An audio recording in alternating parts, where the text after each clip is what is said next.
Sinilang maneh Porthagi sogno Sukha dekhalo Porke deklaino Soy soy jisuno Ham jagi tongke Yakari paidi Sung sok disamo Sinilang maneh Porthagi sogno Sukha dekhalo Porke deklaino Soy soy jisuno Ham jagi tongke Yakari paidi Sung sok disamo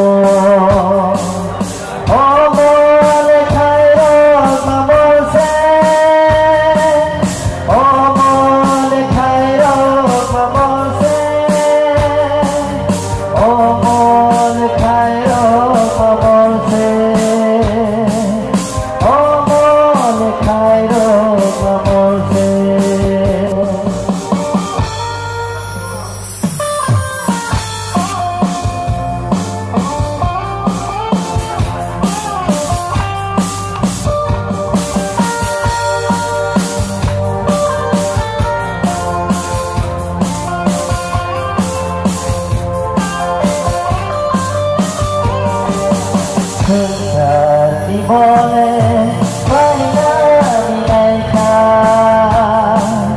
Kaito di habo sampai mereka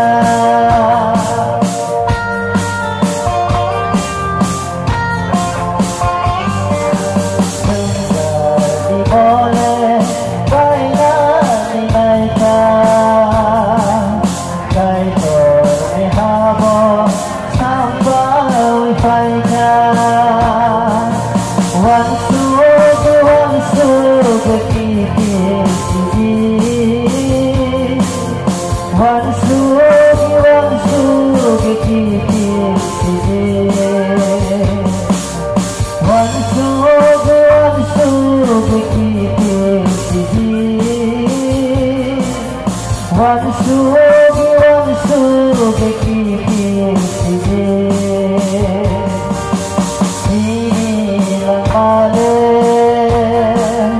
Porthagi sogno Sukha dekhalo Porke deklaino Soy soy jisuno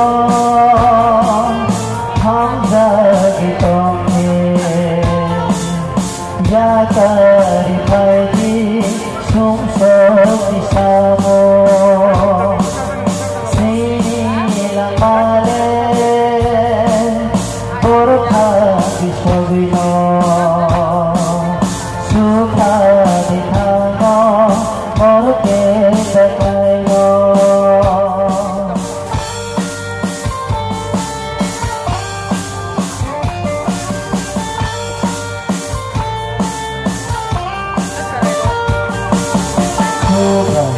Jisuno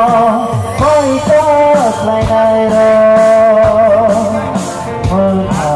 Zaklaita Moldong ni baju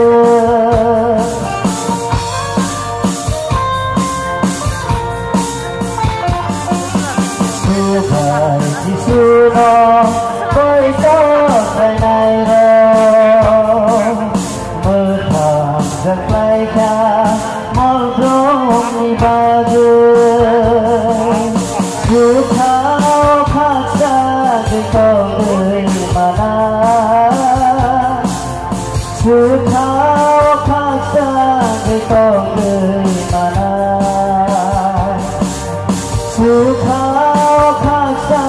di mana Sukha paksa di mana Sinilang maneh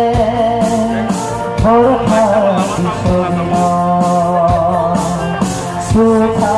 dekhalo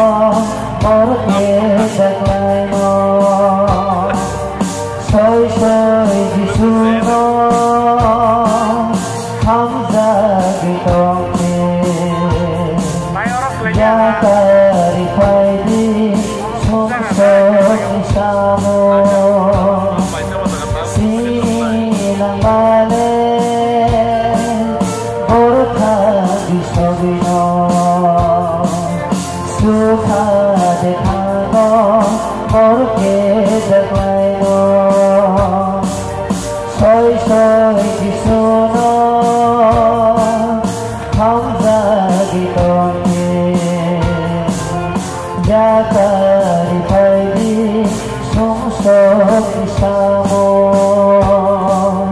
ya daripada di sungsok kisahmu.